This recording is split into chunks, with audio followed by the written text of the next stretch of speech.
Hey guys, it's me, Kevin McCreary. Welcome to the very first Ceiling Fan video podcast. I know what you're thinking. You're wondering, why am I telling you that it's a video podcast when it's obvious that it's a video podcast, because if it wasn't, then we wouldn't be watching it right now, right? This is one of the few Ceiling Fan episodes that shouldn't be enjoyed while you're driving or operating heavy machinery. What? A lot of people have been writing in asking us if we would do a behind-the-scenes episode of The Ceiling Fan. And so we thought the best thing to do would be a video podcast, so that's exactly what we're going to do. Coming up right after this. This podcast is brought to you in color for your enjoyment. Yay! This is The Ceiling Fan.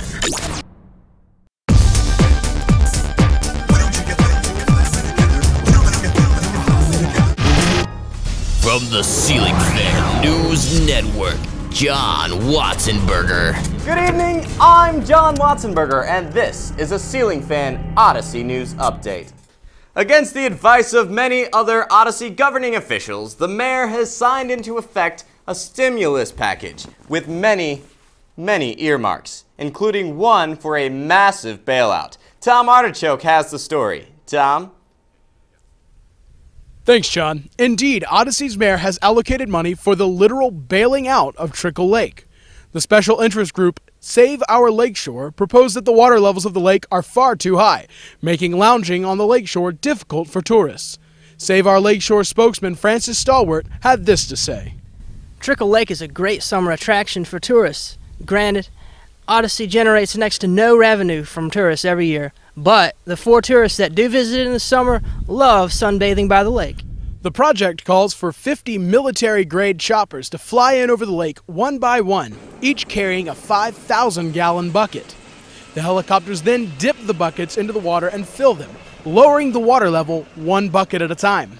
The fleet then carries the 250,000 gallons of water to an empty glass container to begin another project called for by the bill, wherein 1,000 government employees are paid to salt the water 1 shaker at a time.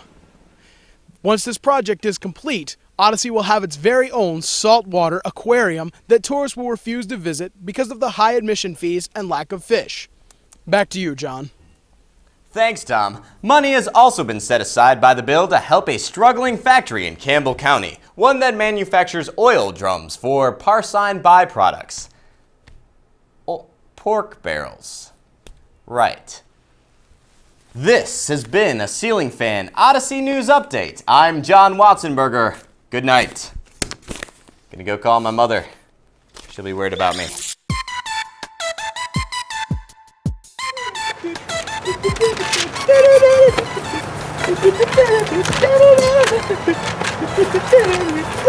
Oh, wait, Kevin.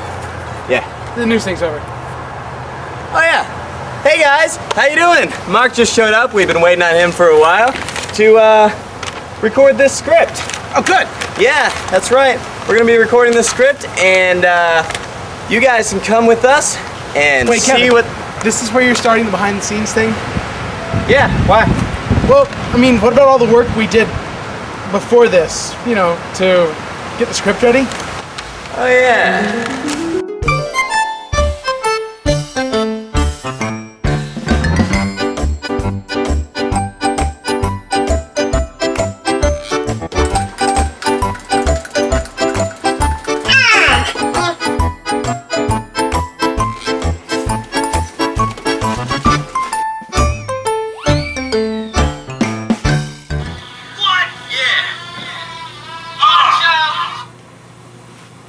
Hello?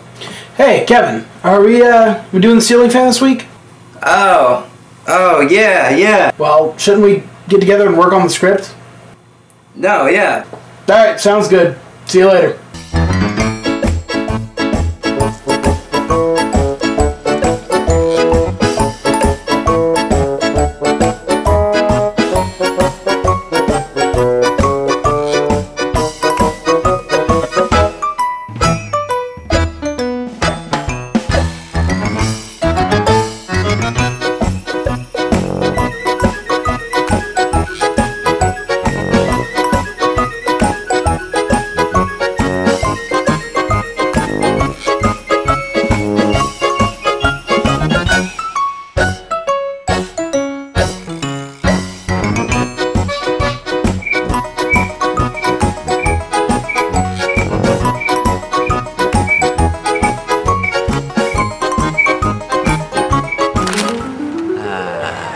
Ah, yes. A typical week.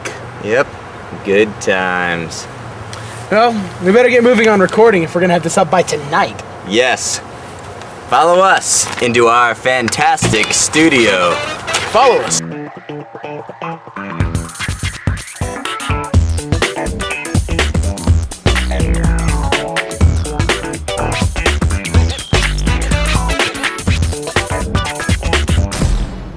A ceiling fan is a long, drawn-out, complicated process. And it always involves weeks of procrastinating. What? Recording. Play a song? Doesn't sound like you're recording. I'm getting ready to. I'm trying to do Phil with a British accent. With 2 every month, leaves us about 2 weeks to procrastinate. Then we actually get down to writing it. And once we write it, it's all downhill from there. It's smooth sailing. And we'll come up with ideas ahead of time. Like I think in sometime in November, we had probably the next 6 episodes planned out. We had the Christmas episode idea. We had the New Year's episode. Remember, there's that first opening line. Last time on the ceiling fan. I think with the John Watzenberger thing, I'll just make an intro that says, "From the Ceiling Fan News Network, it's John Watzenberger." And then John Watzenberger say, "Hi, I'm John Watzenberger, and this is Ceiling Fan Odyssey News Update." But we're not having a news update there. I know, but you were just saying that I should start saying Oh, yeah. Ceiling Fan News Network. Yeah, okay. I'll start doing that. I'll just put the intro in, so. That's how we brainstorm, folks. I usually record my lines separate or with Kevin, depending on how our schedules work out that week. We record onto this microphone right here. Microphone. Sometimes we get together and record it. Other times I just record my parts and send them to him, and he puts them in the finished product. Alright, so you might recognize this program if you watch the official Adventures in Odyssey video podcast, because it's the same program. It's Pro Tools. Of course, it might look a little different because I've got the newer version. It's way better. We'll record the episode. I'll spend that evening editing it down, putting in the sound effects, just putting it together, and then we'll post it on the website. And then hope that people like it, and hope nobody's offended by our jokes, and hope that Focus will call us up and give us both jobs. And I do the voice of Tom Artichoke. I'd like to be the first to welcome our celebrity guest judge, Dave Griffin. I also do the voice of Phil. So Ethan says, "Celebrity judge," and Phil says, "I wonder who it could be." I've also done various other voices, occasionally from time to time. Most recently, I've been doing the voice of Todd. He was cool. He was cool. He was cool.